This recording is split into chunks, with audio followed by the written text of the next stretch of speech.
സാറേ, ജൈവായുധവുമായി ചൈനക്കാരെ രണ്ടുപേർ, അതിലൊന്ന് സ്ത്രീയാണെന്ന് പുരുഷനാണ്. ഇവർ രണ്ടുപേരും അമേരിക്കയിൽ പിടിയിലായിരിക്കുകയാണ്.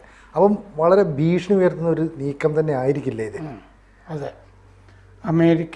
അമേരിക്കയുടെ ഈ ഭക്ഷ്യ സപ്ലൈ ചെയിൻ ഉണ്ടല്ലോ, ഫുഡ് സപ്ലൈ ചെയിൻ, അത് തന്നെ ഛേദിക്കാവുന്ന, കട്ട് ചെയ്യാവുന്ന അട്ടിമറി ശ്രമം എന്നുള്ള നിലയ്ക്കാണ് ഇവരെ രണ്ടുപേരും പിടികൂടിയിരിക്കുന്നത്. കാരണം എന്താണെന്ന് വെച്ച് കഴിഞ്ഞാൽ, ജൈവായുധം എന്ന് പറഞ്ഞാൽ ഒരു ഫംഗസാണ്.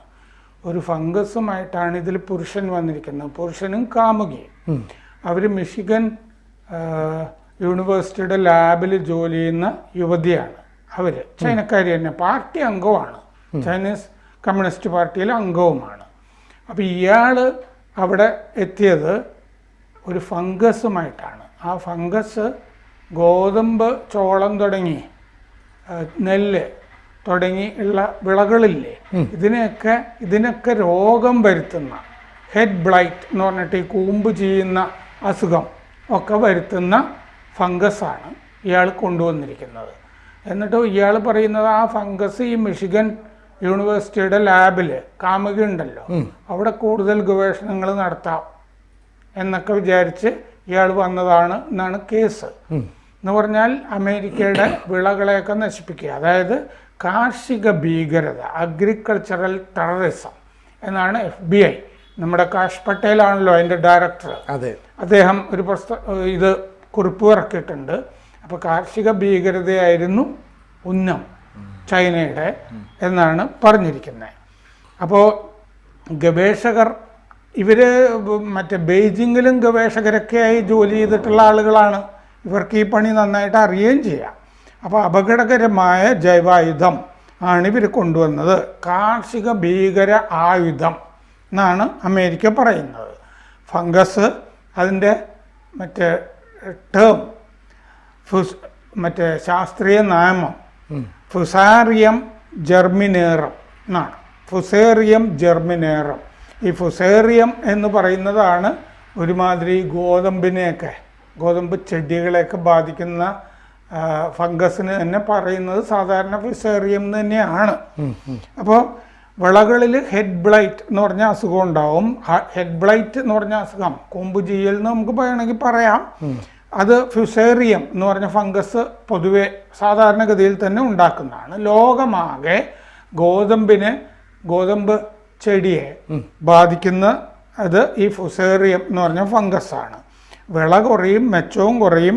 പിന്നെ മൈക്കോടോക്സിൻസ്, ഒരുപാട് വിഷം ഈ ഫംഗസ് ചെന്ന് കഴിഞ്ഞാൽ ചെടിയിൽ ഉൽപ്പാദിപ്പിക്കപ്പെടും. മൈക്കോടോക്സിൻസ്, ഈ കോശങ്ങളെയൊക്കെ ബാധിക്കുന്ന വിഷങ്ങൾ, കോശമൊക്കെ നശിച്ചു പോകുന്ന പരിപാടി.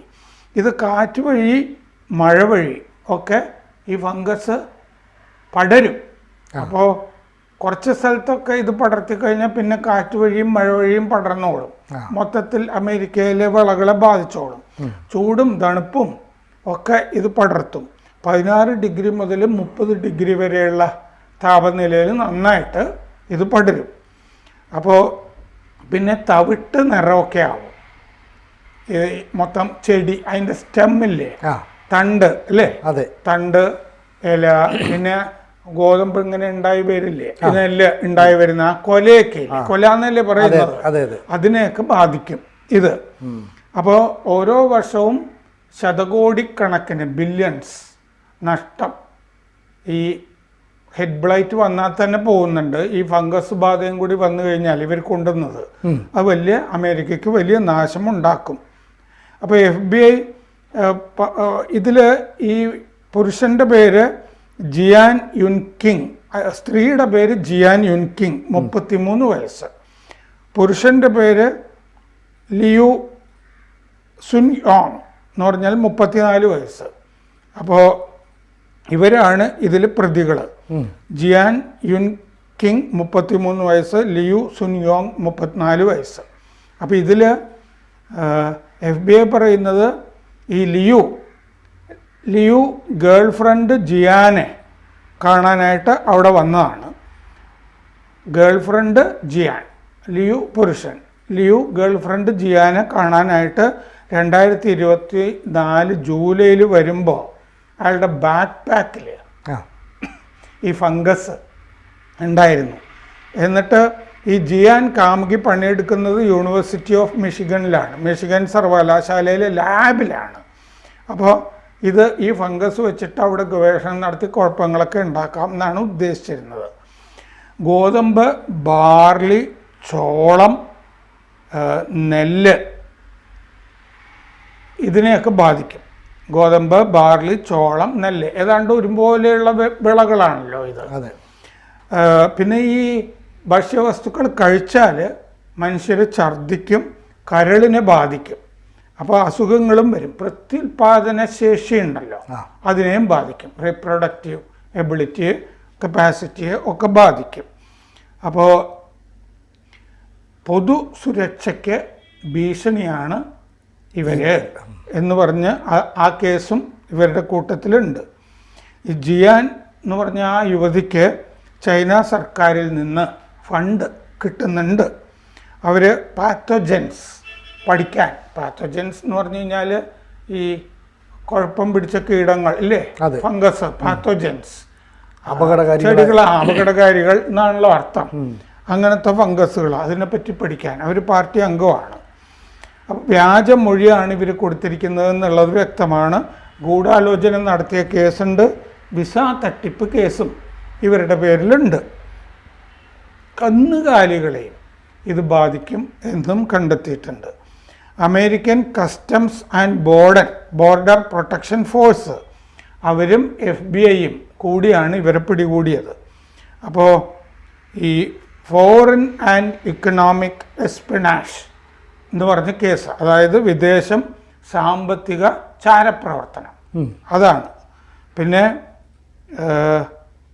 കൗണ്ടർ ടെററിസം, ഇങ്ങനെയൊക്കെയുള്ള വകുപ്പുകളൊക്കെ ഉണ്ട് ഇതിൻ്റെ അകത്ത്. ഇതിനൊക്കെ ഉള്ളതാണ് US customs and border protection force ഉള്ളത്. കൗണ്ടർ ടെററിസം, പിന്നെ ഈ ചാരപ്രവർത്തനം, ഇതിനെയൊക്കെ കൈകാര്യം ചെയ്യാനാണ്. 2024 ജൂലൈയിൽ ഈ ലിയു എന്ന് പറഞ്ഞ ആൾ ഡിട്രോയിറ്റിൽ നിന്ന് അയാളെ മടക്കി അയച്ചതാണ്. പിന്നെയാണ് വിസ തട്ടിപ്പൊക്കെ നടത്തിയിരിക്കുന്നത്. ബാക്ക് പാക്കിൽ അന്ന് കസ്റ്റംസ് ഫംഗസ് കണ്ടു. മുമ്പ് ഗേൾ ഫ്രണ്ടിനൊപ്പം അയാളിവിടെ പണി ചെയ്തിരുന്നതാണ്, ഇവിടെ ഈ ലാബിൽ തന്നെ ജോലി ചെയ്തിരുന്ന ആളാണ് അയാൾ, യൂണിവേഴ്സിറ്റിയുടെ. അപ്പോൾ ഈ ലിയുവിൻ്റെ ഫോണിൽ ഒരു ലേഖനം കണ്ടിട്ടുണ്ട് ഇപ്പോൾ customs. Plan പത്തോജൻ warfare under changing climate conditions എന്നാണ് ലേഖനത്തിൻ്റെ പേര്. എന്ന് പറഞ്ഞാൽ സസ്യങ്ങൾ വഴിയുള്ള വിഷയുദ്ധം, അതാണ്. അതായത് മാറിയ കാലാവസ്ഥ സാഹചര്യങ്ങളിൽ സസ്യങ്ങൾ വഴിയുള്ള ജൈവയുദ്ധം, അതാണ് ലേഖനത്തിന്റെ ശീർഷകം തന്നെ. അതാണ്. അതെ, അയാൾക്ക് അതിനെപ്പറ്റി നല്ല ധാരണ ഉണ്ടെന്ന് അർത്ഥം. ലേഖനം ഇയാളുടെ ഉണ്ട്. അപ്പോൾ ജിയാനും ഇതിനെപ്പറ്റി, ആ കാമുകിക്കും ഇതേപ്പറ്റി അറിയാമായിരുന്നു എന്നുള്ള അവരുടെ സന്ദേശങ്ങളിൽ നിന്ന് വ്യക്തമാണ്. അമേരിക്കയ്ക്കെതിരെ ഇങ്ങനെ ജൈവായുധം പ്രയോഗിക്കാം എന്നുള്ള വിവരം കാമുകിക്കും ഉണ്ടായിരുന്നു എന്ന് അവർക്ക് കിട്ടിയിട്ടുള്ള സന്ദേശങ്ങളിൽ നിന്ന് വ്യക്തമാണ്. അപ്പോൾ ചൈനയുമായി അമേരിക്കയ്ക്ക് എക്സ്ട്രഡീഷൻ കരാറില്ല എന്ന് പറഞ്ഞാൽ ഇവിടെ നിന്ന് പ്രതിയെ കൈമാറുന്ന കരാറില്ല. അപ്പോൾ അതുകൊണ്ട് ഇവരെ വിട്ടുകൊടുക്കുന്ന പ്രശ്നം ഉദിക്കുന്നില്ല, ചൈനയ്ക്ക് ചോദിക്കാനും പറ്റില്ല. അപ്പോൾ നമ്മുടെ കാഷ് പറഞ്ഞിട്ടുണ്ട്, FBI-യുടെ ഡയറക്ടർ, ഈ ഫുഡ് സപ്ലൈ ചെയിൻ അട്ടിമറി, അതാണ് ഉദ്ദേശിച്ചിരുന്നത്. ഭക്ഷ്യശൃംഖലയെ അട്ടിമറിക്കുക അമേരിക്കയിലെ. വിദേശകാര്യമന്ത്രി മാർക്കോ റൂബിയോ അടുത്ത കാലത്ത് ഈ ചൈനീസ് വിദ്യാർത്ഥികളെയൊക്കെ അവരെയൊക്കെ പുറത്താക്കും എന്നൊക്കെ കുറേ പ്രസ്താവനയൊക്കെ നടത്തിയിരുന്നു. കാരണം ഈ വിസ തുടങ്ങിയ കാര്യങ്ങൾ, പിന്നെ പാർട്ടി അംഗങ്ങളായിട്ടുള്ള ചൈനീസ് വിദ്യാർത്ഥികൾ, ഇവരെയൊക്കെ പുറത്താക്കാനുള്ള നടപടികൾ എടുക്കും എന്ന് മാർക്കോ റൂബിയോ അടുത്ത കാലത്ത് പറയുകയും ചെയ്തിരുന്നു. പിന്നെ നേരത്തെ ഈ ഷീയുടെ, ചൈനീസ് പ്രസിഡന്റ്, മഹോന്നത നേതാവ്, അങ്ങേരുടെ മകള് തന്നെ ഹാർവാർഡിൽ പഠിച്ചുകൊണ്ടിരുന്നതാണല്ലോ അമേരിക്കയിൽ. കാരണം ഇപ്പോൾ അമേരിക്കയിൽ ചൈനീസ് വിദ്യാർത്ഥികളെ പുറത്താക്കുന്ന മാർക്കോ റൂബിയോ പറഞ്ഞപ്പോൾ ഇത് ഷീയുടെ മകളെ ഉന്നം വെച്ചിട്ടാണ് എന്ന് പറഞ്ഞു. മകള് കുറെ നാൾ മുമ്പ് പഠിച്ച് അവരുടെ പഠനം തീർന്നതാണ്. അവർ പക്ഷെ ഇപ്പോഴും എവിടെയാണ് എന്നുള്ളത് അറിയില്ല. അവർ അമേരിക്കയിൽ തുടരുന്നുണ്ടോ, വലിയ സുരക്ഷാ സംഭവങ്ങളും ഒക്കെ ഉണ്ടായിരുന്നു. നമ്മളിതൊരിക്കൽ ചർച്ച ചെയ്തിട്ടുണ്ടെന്ന് തോന്നുന്നു മകളെ പറ്റി ചർച്ച ചെയ്തിട്ടുണ്ട്. അപ്പോൾ ശരിക്കും പറഞ്ഞാൽ ഇത്തരത്തിലുള്ള ചില പുതിയ ജൈവ യുദ്ധത്തിന് തുടക്കം കുറിക്കാനായിട്ട് ചൈന ഇതിൻ്റെ ഇടയ്ക്കൂടെ ശ്രമിക്കുന്നുവെന്ന് വേണേൽ നമുക്ക് മനസ്സിലാക്കാം. യുദ്ധം പലതരത്തിൽ ചെയ്യാം. അതായത് അമേരിക്കയിൽ പല സംസ്ഥാനങ്ങളിലും പല നിയമങ്ങളാണല്ലോ, ഏകോപിച്ച നിയമങ്ങളൊന്നുമില്ല. അപ്പൊ ചൈന പല പ്രവിശ്യകളിലും പോയി സ്ഥലങ്ങൾ വാങ്ങുന്നതൊക്കെ ശ്രദ്ധയിൽപ്പെട്ടിട്ട് ഈ ബൈഡന്റെ കാലത്തൊക്കെ അത് ഇത്തിരി കൂടുതലായിരുന്നു, ഈ ചൈനയുടെ സ്ഥലം വാങ്ങിക്കല്. പിന്നെ ഈ പന്നിമാംസത്തിൻ്റെ ഒക്കെ ഫാക്ടറികൾ കുറേ ചൈന അവിടെ നടത്തുന്നുണ്ട്, ഏതാണ്ട് ഒരു കുത്തക പോലെയൊക്കെ. അവിടെയൊക്കെ പല രോഗങ്ങളും ഒക്കെ കണ്ടതായിട്ടുമൊക്കെ റിപ്പോർട്ടുകളുമൊക്കെ പല ഘട്ടങ്ങളിലും വന്നിട്ടുണ്ട്. ഇത്തരം ശ്രമങ്ങൾ ചൈന മുമ്പ് നടത്തിയിട്ടുണ്ട്. കൂടുതൽ വാർത്തകളും വിശേഷങ്ങളും നിങ്ങളിലേക്ക് എത്താൻ ABC മലയാളം സബ്സ്ക്രൈബ് ചെയ്യുക, ബെൽ ബട്ടണും അമർത്തുക.